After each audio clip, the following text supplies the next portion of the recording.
This is episode number 5 of the Homeowners Show. Whether you're DIY or looking to hire, we're here to help you find the best information and options for you and your home. My name is Kevin Hackett, and here with me is Craig Williams. Hello, hello, hello, hello. Welcome to the Homeowners Show. Whether you are watching on YouTube, listening on iTunes, and now officially available Stitcher, because we've hit the magical 5 episode number. Yeah, so you got to have 5 episodes to be a Stitcher person. Yeah, we are too legit to quit. I don't know about that. But we have 5 episodes. That's something. Stitcher says that's something. The Stitcher demigods out there. Yeah. Well, so do you feel like a seasoned caster? It feels like a fisherman term. Yeah, I promise you I'm not a seasoned caster. That's a fisherman term. No, I don't know. I mean, I think hopefully we'll get better and better and better with this. Trying to figure out all the editing of podcasting and all of that kind of great stuff. But I'm really hoping you get better too. Yeah, one of these days. Who knows? Well, hey, this week's going to be a little bit different in that we're going to do a product review, and we've got a new product we want to review tonight. So, what are we going to be talking about, Craig? Yeah, I'm actually excited about this one, mostly because it's a piece of technology that I know something about a little bit more than you know something about. How about that? I get to be a little more geeky than Kevin this week, so that's really hard to do. You know. What are you going to do? I rolled out the pocket protector and just decided. Actually, I can't on this shirt because if you guys on YouTube can see, we got some new materials on our persons. So yeah, if you want a cool homeowners show, Kevin's got what are you sporting here? Is it the silver? Yeah, it's a silver, light gray color. Yeah, it's a kind of a black logo. The majestic blue. Well, that's the name of the color. Yes, well, okay. It is once I put it on. I don't know about that. Well, yeah. So anyway, you can get these on Amazon. It's just a way to help support the show. If you'd like to get a T-shirt and just tell your friends about how awesome the Homeowner Show is, and we even appreciate if you lie about that. So yeah. It doesn't really matter as long as you're promoting us, right? Yeah, absolutely. That's all that matters. We don't care. We don't care. Lie it up. So this week we're gonna be talking about the Ring Doorbell, which a lot of people seem to have now. Yeah, I see them more often whenever I go to people's houses, and it's one of those things. Whenever we were talking about last week with digital security and the Internet of Things, it's one of those things that more and more people seem to find comfort in knowing that anytime someone comes to my house, I can see who's there. I don't necessarily have to get up and answer the door if I don't want to. It's just another convenience option. Yeah, and so if you're interested in one of these, and by the end of this episode, and you've become convinced that you need one of these doorbells, but you want to be scared out of getting one, you probably need to go back and listen to episode number 4 and hear Micah tell you why you don't need one of these. Well, it's like anything, right? I mean, it really depends on who you're trying to be. Are you trying to be the person that's most connected in your home, or are you trying to be the person who is trying not to be at least have the option for other people to hack into your system, get into your things, and ultimately, I think episode 4 did a good job of kind of helping us understand what those risks are, but also maybe some options of how to protect yourself against those threats. Yeah, and it actually has been one of our more popular episodes thus far. Yeah, so it's pretty interesting. Yeah, it seems like something people are interested in. But this is actually a product that offers some people a lot of peace of mind and security. in some regards. And in other ways, you expose yourself, like we talked about in episode 4. But one of the big reasons I really wanted to do this episode is because of a news story that actually made national news right around the corner from you and me. Yeah, it's like in our backyard. There's a neighborhood just not far from us at all that was having an issue with someone who was lost. Or lost? That's not really. No, she wasn't lost.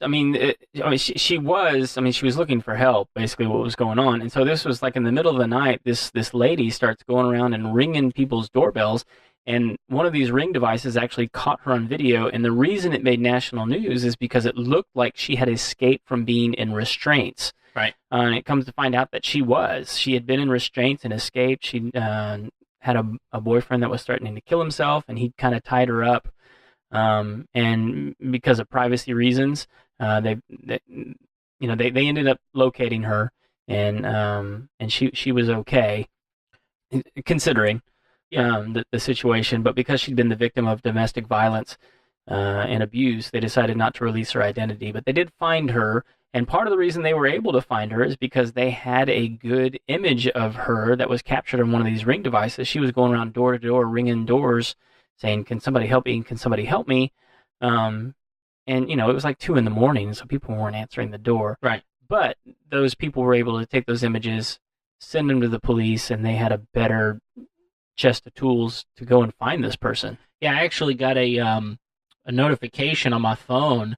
Oh, really? From an app that I have installed on my phone called Nextdoor. Yeah. There's a lot of things that Nextdoor app does, but one of the things that it's able to do is in times of crisis, they'll send out an alert and then they'll push it through Nextdoor at times. And I actually saw pictures of this woman on my phone pushed through the app. Oh my gosh. Yeah, it's kind of interesting. So in those moments, this device that we're talking about tonight, it really probably had potentially saved her life, right?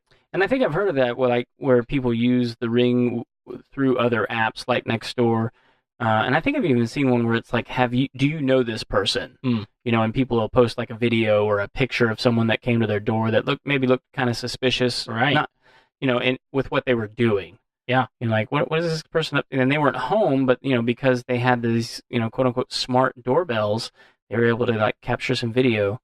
Yeah, I think that's one of the things that for me, and my family, one of the things that is a little scary at times is the fact that we live in an age where home delivery of items is very common. Mm-hmm. And so whether it's Amazon Prime or another online distributor of some sort, you buy these things and people drive by and maybe they see 1, 2, 4, 5 boxes sitting in front of your home, especially during Christmas time. Man, we see it all the time where people are robbing people's Christmas gifts because they know it's Christmas time. People are buying expensive things, so they'll drive around, go up to people's homes and take the boxes.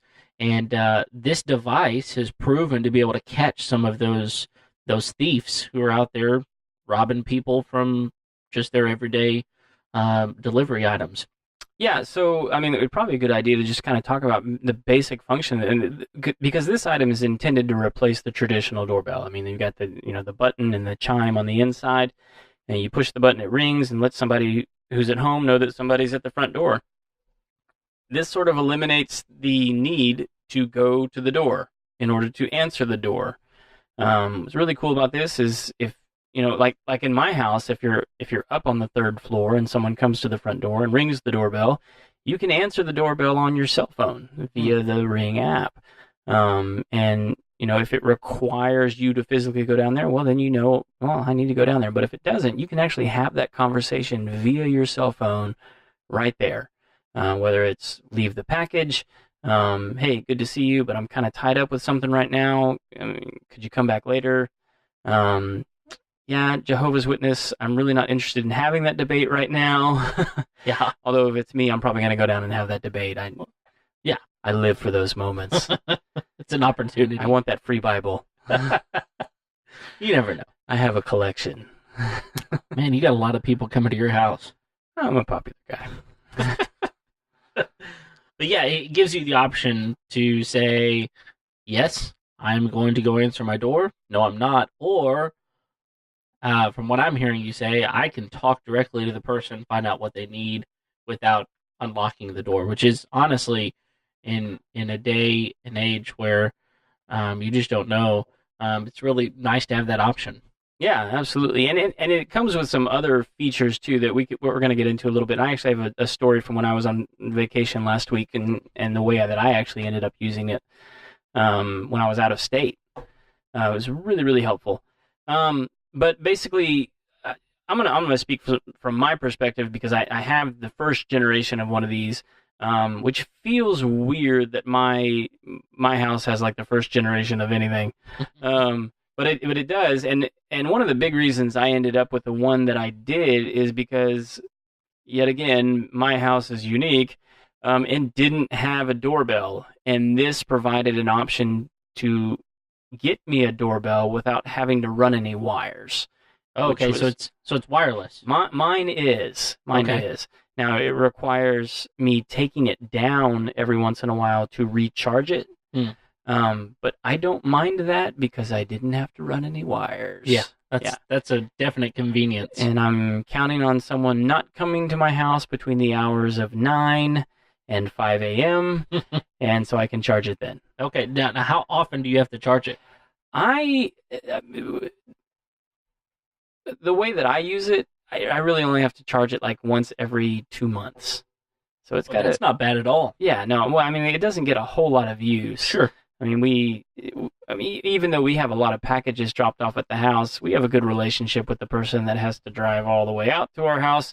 And they just know to sort of leave things on the porch. They don't have to ring the doorbell. Sure. So it doesn't get a whole lot of use, honestly. Yeah. Most of its use comes from me accessing it when I'm not home. Okay. So how do you do that? So there is a very intuitive app that Ring has put together, and that is really the hub and the brains of everything that they have and do and provide for you as a customer. Most of what you're going to use this thing for is via the app on a smartphone.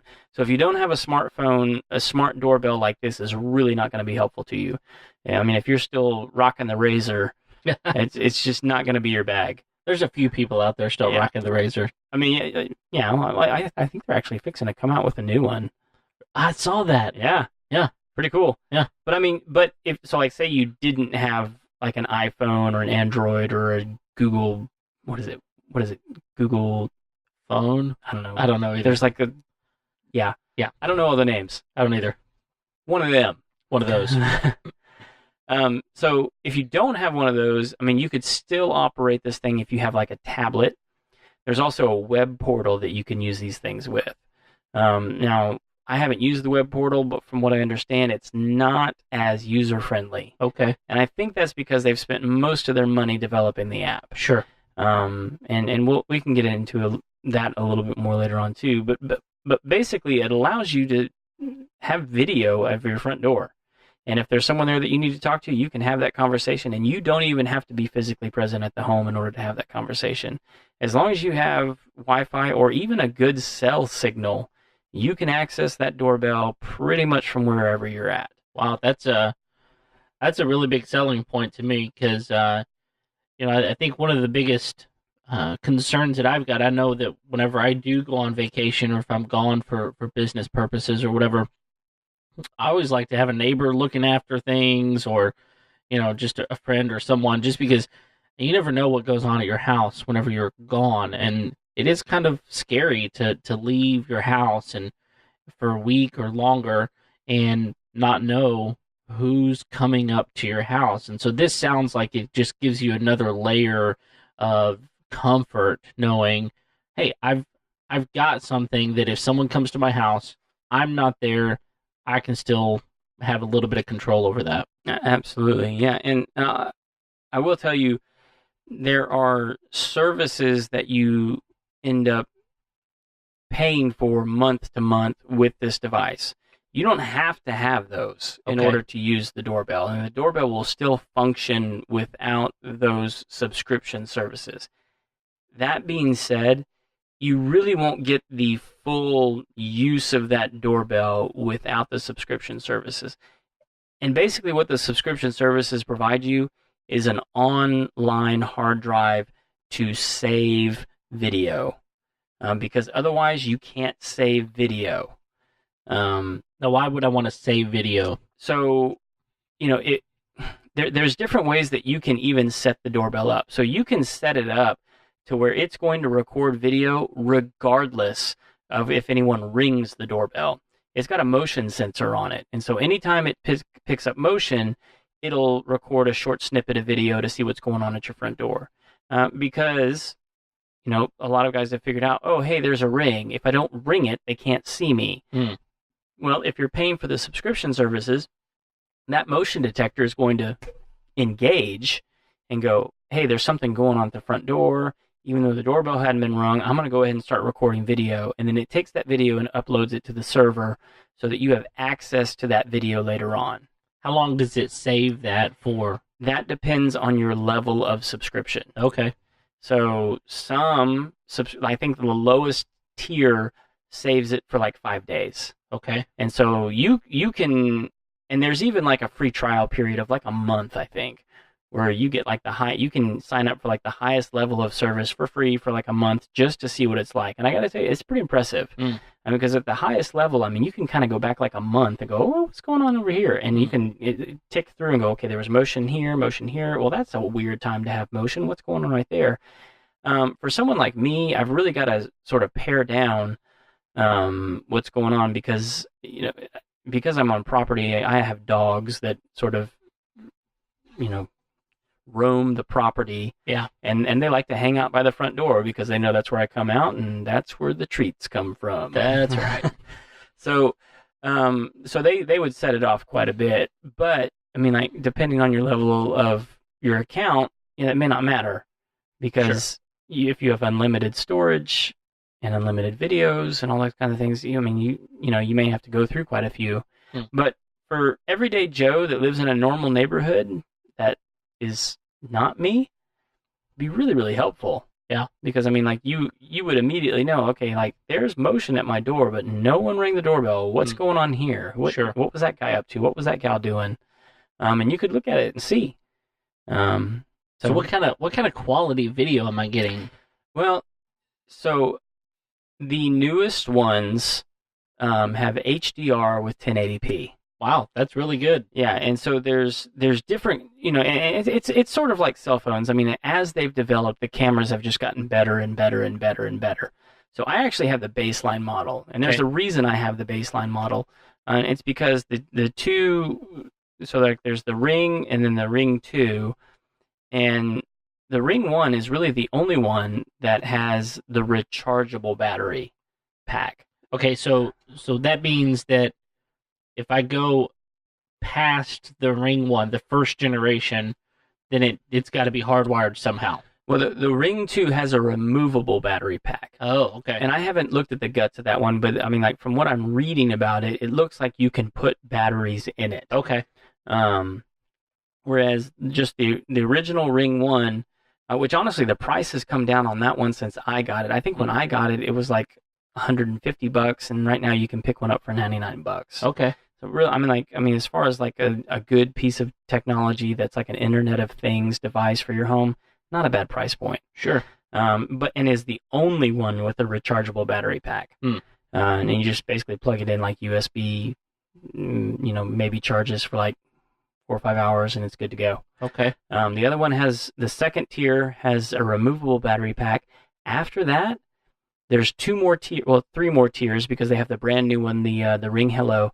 But the two after that, they have to be hardwired. Okay. And the third one has to be hardwired, and you use a traditional doorbell. It's the Ring Pro. And the Ring Pro, there's a step-down device that you have to install on the actual ring, like the chime inside the house. Okay. That lowers the voltage to the doorbell at the front so that you don't blow it up. Okay. And then the fourth one is a PoE. device. So you basically power it over Ethernet. Okay. Which So is Cat 5, Cat 6, probably Cat 6. Yeah. So and that would just require a completely rewiring of the whole doorbell system anyway. And that one's like a $500 doorbell. So you're going to be spending a chunk of change. Sure. Now you mentioned. Let me just clarify something. You mentioned the Ring Hello. That's actually the Nest Hello, isn't it? It's a different product. Yes. Yeah. Okay, so it's a completely different. It's a completely different model. But it does a similar thing. I think it even operates on the same app. Oh, okay. Yeah. Oh, okay. Yeah, which is why it's kind of cool. Okay. Awesome. And I may be wrong on that. I need to go double check that. We'll click up some articles on that in the show notes. Okay. So yeah, it's the Nest Hello, and the Nest Hello does some really, really cool stuff. And from most of the reviews that I've read about it, all of them are comparing it to the Ring Pro. Oh wow. And which is the highest model. And I need to go through and look at the specs on the Ring Elite to see if it even compares, because it does some stuff, man, that just blows my mind. Like what? Well, like the biggest one for me is facial recognition. Oh. And it doesn't. So, like, say you come to my door, and I have the Nest Hello, and I answer the door, and I go, "Oh, that's Kevin," and so I tell the app, "Oh, hey, that's Kevin." The next time you ring my doorbell, my phone's gonna tell me Kevin's at the door. Oh, wow. Yeah, and so it doesn't intuitively go, "Oh, okay, I know this person." So it's not like sort of creepy technology. You have to program in it, and it's not communicating with other devices and going, "Oh, this is Kevin," unless you have multiple Nest devices that are all sort of talking together, which they do at that point. But the Nest Hello is really the only one that goes, "Hey, that's Kevin. Kevin's at your door." It also allows you some automated responses. So, say you're doing something, the app itself will actually provide you some automated responses, like, "Hey, I can't come to the door right now." So you just click an icon or a button, and the doorbell talks to them. Okay. Or like, "Hey, you can leave the package right there. That'd be great." And cool. It'll just do that for you. So, and the other thing is one of the issues that they're running into with some of these doorbells is backlighting. Most people, well, not most people, but like a lot of people tend to have like a front porch or an awning or something like that. Sure. And if it's in the middle of the day, there tends to be like really bright light behind people and really dim light where the doorbell is. And so when people engage that camera, that backlight really causes there to be like a shadow cast over the image, and it's difficult to see the person in daylight. The Nest Hello has really adjusted the camera to take that into account and make the image a lot clearer, a lot better. And that's not to say that the Ring does a bad job at all. I mean, at the lowest model, which is what I have, 720p, I really don't have any problem seeing anybody, and I've got a full wraparound porch that someone has to come in like a good 6 feet, and I see them pretty good, and I can always distinguish who it is. I've even used it a few times to freak my son out. That's just playful, though. Well, let me ask you a question, and this may be going too far down the rabbit hole. But so one of the things that that I've got on my house is I've got a smart door lock on my home. So is it possible to set it up to where if, for instance, if I come to your house, you have a smart lock, I'm a trusted person, will it allow, based on facial recognition, then to unlock the front door? If that's possible, I would imagine it'd only be possible with the Nest Hello, because it's the only one that does facial recognition. Oh, okay, that makes sense. Yeah. So, and even then, I don't know like how deep you would have to program. I mean, that sounds like a pretty sophisticated applet. Yeah, I think that the reason I asked that question is because, again, going back to episode 4, it feels like it can get a little bit too bogged down, almost to the point where it does too much.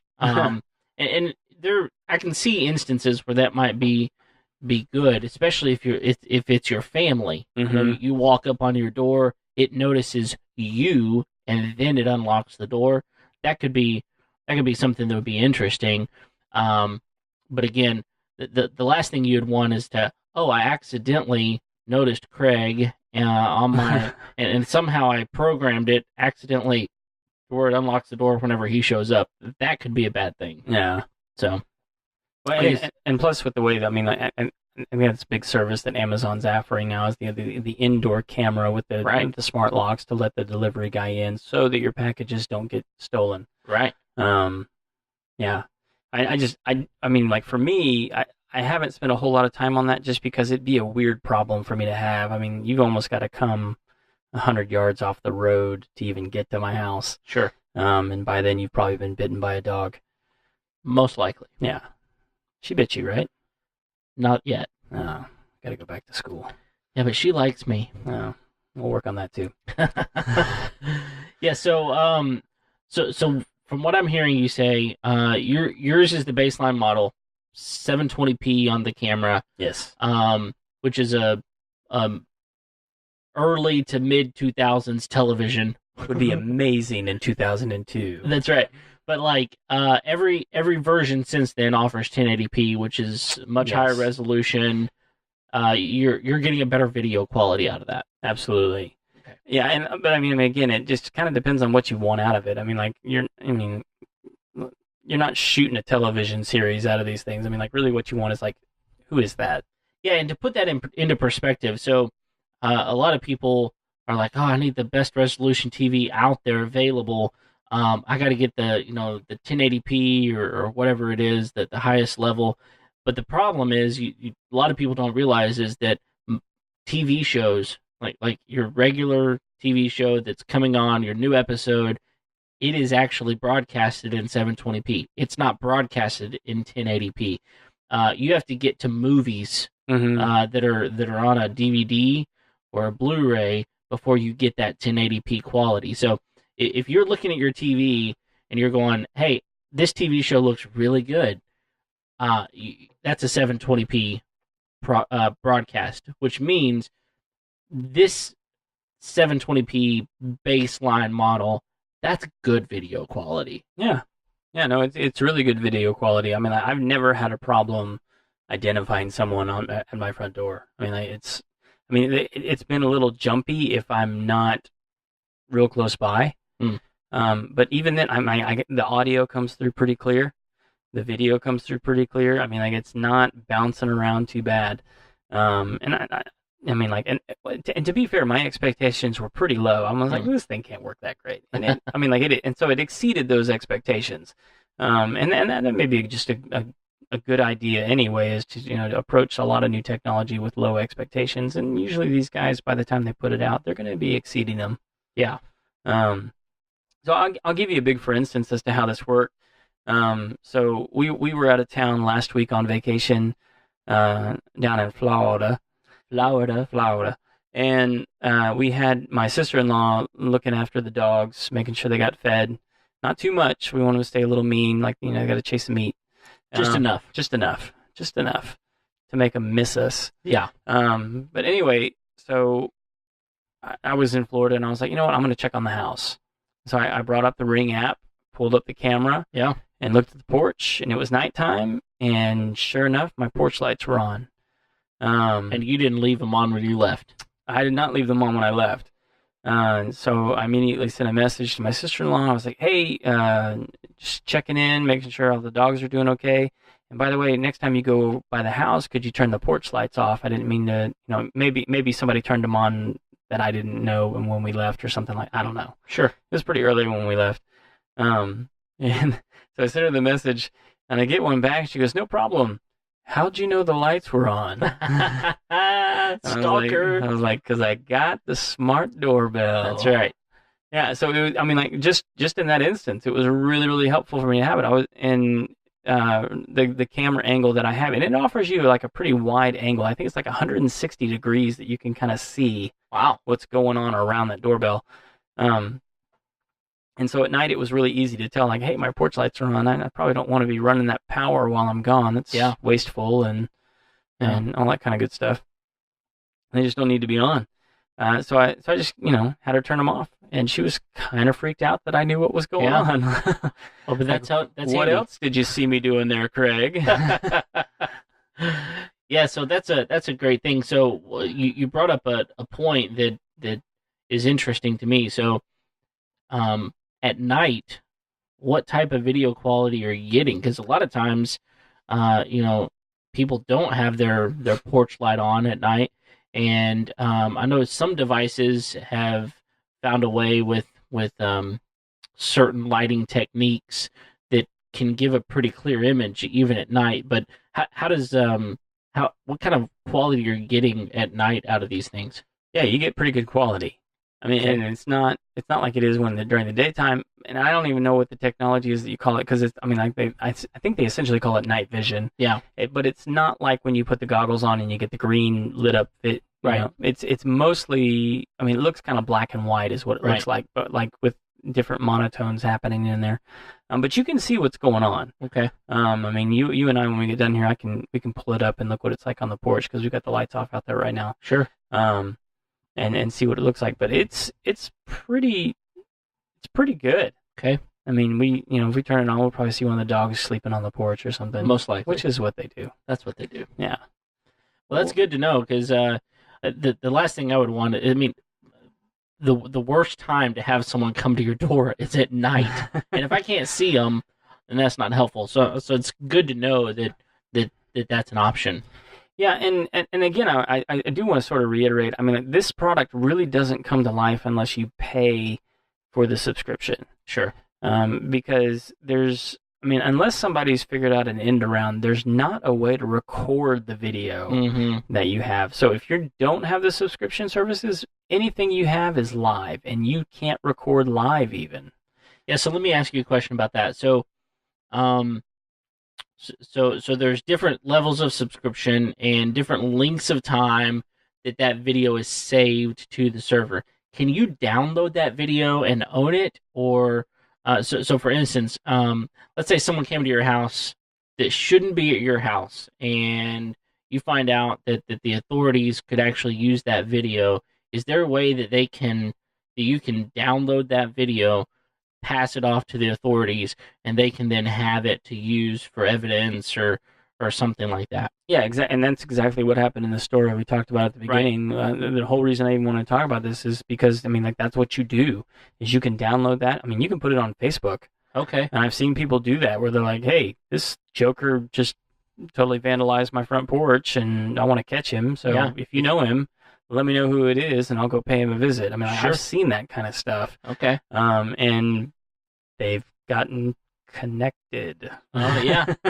Yeah, no, that's helpful, because I know there's lots of reasons to have this, but at the end of the day, if there's a reason for me to have one beyond being able to just know who's at my house, beyond being able to just talk to someone who comes to my house, even if I'm not home, hey, sorry I missed you, come back later type of thing, to be able to know that I'm protected. Like there's a way that this device can protect my family or someone else's family, a neighbor's family, someone in that is running around the neighborhood, pulling on car doors, making sure that that they're locked, and if not, I'm going to loot it. I'm going to take whatever I can. That protection's valuable. Yeah, and it's not just the doorbell either. Because now they have a whole suite of products that all sort of work together. Okay. Whether it be floodlights or even, the Ring actually has a home security system that can integrate with the doorbells. You can put multiple doorbells on your house. I've been on some properties where, they have multiple homes on the property, and you can integrate all the doorbells to each one of those homes into the same system. With all the floodlights, and really all they require is a Wi-Fi signal. So as long as you got Wi-Fi signal, these things can be connected to one another. And so you can have a front door doorbell, you can have a back door doorbell, and those doorbells, as they have activity on them, the videos will be designated as such. So it'd be like, this one was recorded on the front doorbell. Okay. This one was recorded on the rear doorbell. Oh, hey, someone just rang the rear doorbell of the house or the side doorbell. I've been on some houses where they have 4 of these things. Okay. Because that's how many doors that they have to the house. And they just don't want to have any vulnerability points where they don't have video and recordings and access for people to get a hold of them if they need to. Yeah, so in some way it is its own security device, only it's a little bit different, but it has security built into it based on just what it is. Yeah, and when we say security, I want to be really clear. I mean, like, this thing is not going to call the police. Right. I mean, like, it's not going to be like, hey, something violent's happened and I need to make a phone call. It's not that intelligent. Right. I mean, really, at best, what it's going to have is a recording of the incident that occurred. But again, not if you don't have the subscription service. Yeah. Without that, really what it is a video doorbell. Yeah. That has Wi-Fi capability. Yeah, and that's, while some people may find that valuable, it's really not reaching its potential. At all. No. I mean, it's still way better than a traditional doorbell. Don't get me wrong. It's nice. Yeah. Really, really nice. You can still answer the door without going to the door.